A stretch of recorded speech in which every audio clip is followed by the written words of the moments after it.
That might be a little tough. I thought we obviously ended the year pretty good. We won the tournament championship, very fortunate there. But we did lose 6 seniors, so everybody starts out this time of year with the same goal. You want to be a conference champ, a region champ, and a national champ. But our work's cut out for us a little bit this time, more than a year ago, simply because we had a large class graduate, and therefore we brought a large class in. So our expectations right now in regards to this year versus last year is we don't compare them. It's a new year. We want to start over with a new team. This team's different than last year's team on the floor. Their skill set's different, and it'll take a while as they learn to play together and create some chemistry. That's the challenge ahead for them. We got some. We do have fortunate enough to have some really good pieces coming back, even though we did have a large graduating class. Elena D'Alfredo would head that class as a point guard returning for us. She's had a great summer. Has really worked on her game, her body, and come back in better shape than she left, obviously. And so with a year's experience, just a world of difference. She'll know every part of the league now, how we travel, how to prepare, how to play against the rivals and the opponents in the league. So we leaned on her real early as her skill set's really high. I think she could be one of the top guards in our league, and she might be a candidate for a player of the year here. You move right over to Jenny Horvatinovich, who did not, she's almost a new kid for us because she was injured last year, played the first 5 or 6 games, had broken her foot, and then came back toward the end, the last 5 games or so. But that's tough to come back and really evaluate her from because you missed all the training and the experience that goes along. But she's a really good player and will bring, obviously, great things to us as a senior. We then go to Karma Jeremy, who's Miss Do-It-All. She's we call her, I refer to her as super sub. She could start at any position for us. She has guarded defensively every position 1 through 5 in the league, and she's played offensively every position for us 1 through 5. So she's a kid that just brings energy every day and has really matured in front of us, and I expect great things out of her here in her junior year. Another player would be Teresa, who's a Division I transfer a year ago from Seton Hall, who's really looks comfortable now. Last year it was a new system for her. She's a really good shooter, 6'3" kid that can really shoot the basketball, and so far she's looked really comfortable and understands the system at this point. So I expect her to really have a nice role for us here. Our other returner then would be Emma, who was a freshman a year ago, and so she's still transitioning over into this sophomore year, and still a little too early to tell, but has a great skill set. And I think as she continues to grow and mature in the system, she will be a really good player for us in the system. We bring a big class in, and so early, in no particular order, Molly Franson's a 6'2" post kid that we needed some help in the post due to graduation, that has a really good skill set, can play with her back to the basket, can also step outside and shoot the 3. A very fundamentally sound kid that comes out of Illinois, great basketball. Fundamentals are really important to her, so got a good skill set. We think she could be a really, really nice player in our league and in our system.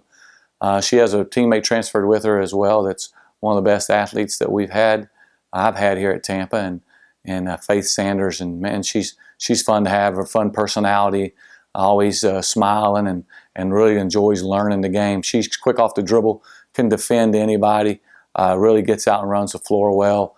I expect her to be a really, really solid contributor right away, and in our league and in our system fits really nice to her. We then look at a 2 guard we brought in Griffin Dempsey, who is a transfer from UNC Charlotte, that has was a highly recruited kid out of high school. Had been through the injury bug a little bit up at UNC Charlotte. Freshman year she had an injury, and sophomore year she had a different kind of injury, and so far been very healthy for us. Really good shooter, can play a couple positions, got a great basketball IQ. Look forward to her transitioning and developing in our program. We then go to a couple of teammates who transferred in from Hartford University. Morgan Lum's one of them, was the 6th man of the year up there in that league. Again, a very, very solid fundamental player, as the Northeastern kids typically are.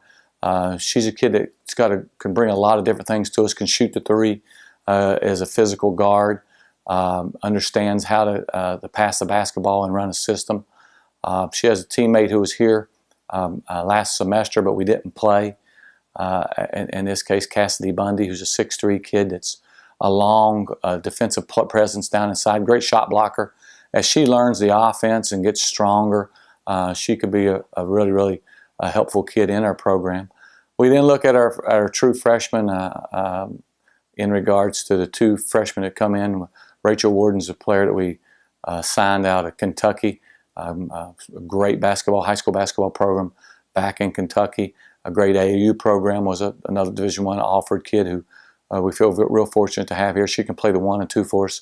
Love her game. She's just a steady player and could really grow and mature into a fine guard here. And then we get Emily, another the smallest player we may have had for a while, for quite some time here. She's not very tall, really water bug kind of kid, defensive kid, can really get up under you. Won a state championship out of New Jersey, understands how to win, can play in tempo. But as a kid that also, just along with Rachel, will have to learn the system before they get a lot of playing time for us. Yeah, well, obviously we don't play a lot of home games here. We had our toughest time of getting games for the first time for me here. Just couldn't get any home games. People tend to do what I call roster watch and record watch outside of our league. And then there's teams out there that are paying a lot of money for teams to come in that we just can't do. So our home schedule is not very good. Some of our league teams play most all, if not all, of their non-conference games at home. We're okay with that. We like to go on the road and get our team ready for tournament play and ready for conference road games. So we'll open up in Texas and a tournament over in Texas at Texas A&M Kingston, which is we're looking forward to. We always love to step outside of our league and play different opponents. We try to do that once a year. It gives us some exposure to our program outside of our state, and it gives our kids a chance to play basketball against players obviously they won't see on a day-to-day basis. And then we turn around. We will play over at Eckert's Thanksgiving tournament. We've got tough opener in the Sunshine State Conference with Nova here at home. So the schedule won't be easy. It never is in our league. The league has got more parity than it ever has. We say that every year, and with every year it changes. You might see a 4 or 5 loss team this year win this league, and that wouldn't surprise me at all.